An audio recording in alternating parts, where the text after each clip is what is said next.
আমরা এখনো পর্যন্ত যদিও হাইব্রিড সিস্টেমটা নিয়ে বা অপটোমেকানিক্যাল সিস্টেমটা নিয়ে কিছু করে উঠতে পারিনি সোজা কথায়, কিন্তু আমরা ডিজিটাল ডোমটা আমাদের ইন্ডিজিনাস টেকনোলজিতে আমরা ডেভেলপ করতে পারি এখন।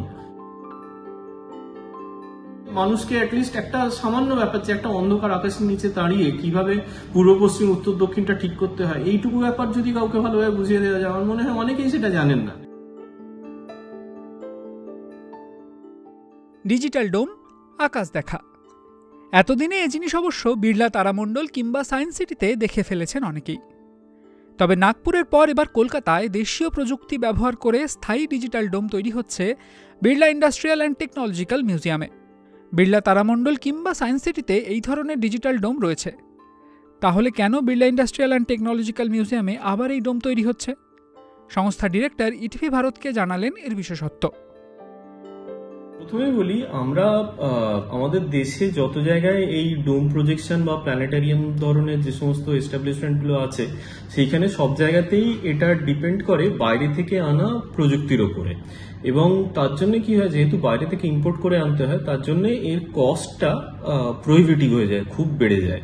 এবং যেরকম এই যত ধরনের এই প্ল্যানেটারিয়াম আছে, এগুলোকে মোটামুটি 3টে ভাগে ভাগ করা যায়। একটা হচ্ছে ডিজিটাল প্ল্যানেটারিয়াম, একটা হচ্ছে অপটোমেকানিক্যাল সিস্টেম, আর একটা হচ্ছে হাইব্রিড সিস্টেম। এবার আমরা এখনো পর্যন্ত যদিও হাইব্রিড সিস্টেমটা নিয়ে বা অপটোমেকানিক্যাল সিস্টেমটা নিয়ে কিছু করে উঠতে পারিনি সোজা কথায়, কিন্তু আমরা ডিজিটাল ডোমটা আমাদের ইন্ডিজিনাস টেকনোলজিতে আমরা ডেভেলপ করতে পারি এখন। এবং সেই জন্য আমরা কি করতে চেষ্টা করছি, যে এই ইন্ডিজিনাস টেকনোলজি, এটা আমরা অলরেডি এক্সপ্লোর করেছি এবং যেটা প্রথম নাগপুরের একটি সেন্টারে, নাগপুরে আমাদের এনসিএসএম এর যে সেন্টার আছে, রামান সায়েন্স সেন্টার, সেখানে প্রথম এই টেকনোলজিটা টেস্ট করা হয় এবং সাকসেসফুলি টেস্ট রান উতরে যায়। ডিজিটাল ডোম এক বিশেষ ধরনের জায়গা, যেখানে বড় গম্বুজাকৃতির স্ক্রিনে ডিজিটাল প্রজেকশন ব্যবহার করা হয়ে থাকে। দর্শকরা একেবারে কল্পনার জগতে ডুব দিতে পারেন এর মাধ্যমে। থাকে ইন্টারঅ্যাক্টিভ পর্বও।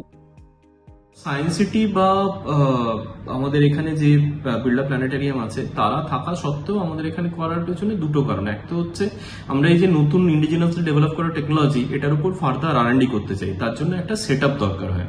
সেই সেট আপটা একটা ইনহাউস সেট আপ থাকলে কাজ করতে খুব সুবিধা হয়। দ্বিতীয় কথা হচ্ছে, আমরা খুব কম খরচে এই গোটা ব্যাপারটা, যেটা বাইরে থেকে আনা টেকনোলজির উপর যেটা এত বেশি ডিপেন্ড করতো আগে, সেখানে আমাদের নিজেদের ইন্ডিজিনাস একটা টেকনোলজি যখন ডেভেলপ করা হয়েছে, সেটা একটা জায়গায় করতে সবারই ভালো লাগে, যে আমার নিজের বানানো একটা এরকম ব্যাপার, আমাদের নিজেদের বানানো কাউন্সিলে। বাকি দুটি জায়গায় যথেষ্ট গুরুত্ব সহকারে দর্শক কিংবা পড়ুয়াদের আকাশ দেখার ব্যাপারে বোঝানো হয় না, কিন্তু এই ডিজিটাল ডোম হবে একেবারে আলাদা। এমনকি আকাশের দিকে তাকিয়ে সহজেই দিক নির্ণয় করতে সক্ষম হবেন দর্শকরা। আমাদের সায়েন্স অন আ স্ফিয়ার বলে একটা ফেসিলিটি আছে, যেটা আমরা আমরা নিজেরা KOS বলে, নলেজ অন স্ফিয়ার বলে আমাদের ইন্ডিজিনাসলি একটা ডেভেলপ করা হয়েছে যে সিস্টেমটা।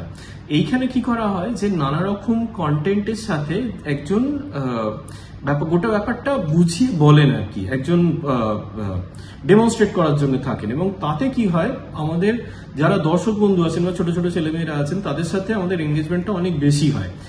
এই ক্ষেত্রে আমরা দেখেছি যে সায়েন্স সিটির ক্ষেত্রে বা বিড়লা প্ল্যানেটারিয়ামের ক্ষেত্রে এই লাইভ ইন্টারাকশনটা হয় না। কাজেই আমরা এখানে যে ডিজিটাল প্ল্যানেটারিয়ামটা করার চেষ্টা করছি, সেখানে যেরকম একটা কন্টেন্ট যেরকম সায়েন্স সিটিতে বা বিড়লা প্ল্যানেটারিয়ামে দেখানো হয়, সেরকম দেখানোর পাশাপাশি আমরা এই ব্যাপারটাকেও রাখতে চাইছি, যাতে লাইভ ইন্টারাকশন করা সম্ভব হয়।